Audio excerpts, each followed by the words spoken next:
Hey guys, just wanted to make a quick video to answer the most common question that I receive in the comments, which is how are you getting fresh air to the hamsters, or sometimes accusations that I haven't thought of it, which is curious as to have built these habitats and yet not know the very basic fact that the occupants require oxygen would be a pretty big oversight.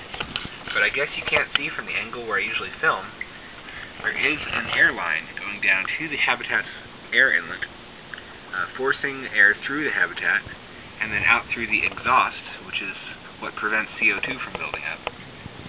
As you can see, it keeps the atmosphere inside the habitat breathable. That makes for happy, healthy hamster knots. Up here, we follow the airline, goes to the source, an A-Zoo non-stop aquarium air pump. I chose this, despite the fact that it was about $90, over cheaper equivalents because of the non-stop bit. Inside, there's a sealed lead-acid battery of the type commonly used for the starter motors on motorcycles, and it will keep this compressor running as it is now for about 14 hours.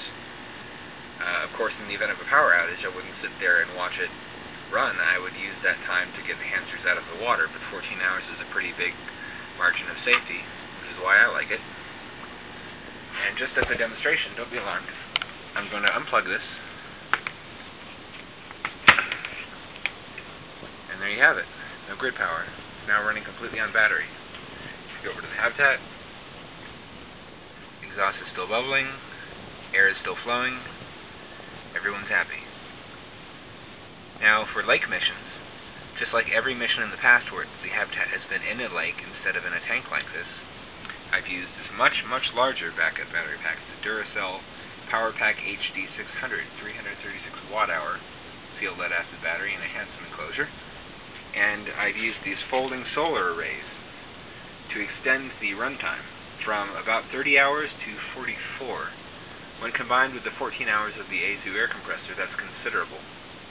And the reason I would plug a battery backup compressor into a battery is so that I can keep one of these things at home charging while the other is being used, and then 24 hours later, not 40, as I like to have a big margin of safety, that's the thing with me, I take the freshly charged battery out to the lakeside environment. I unplug the depleted battery, or half-depleted battery, from the compressor, and then I plug the compressor into the freshly charged battery. And by swapping them like this every 24 hours, I can keep it going indefinitely. Anyway, that reminds me. Plug that back in.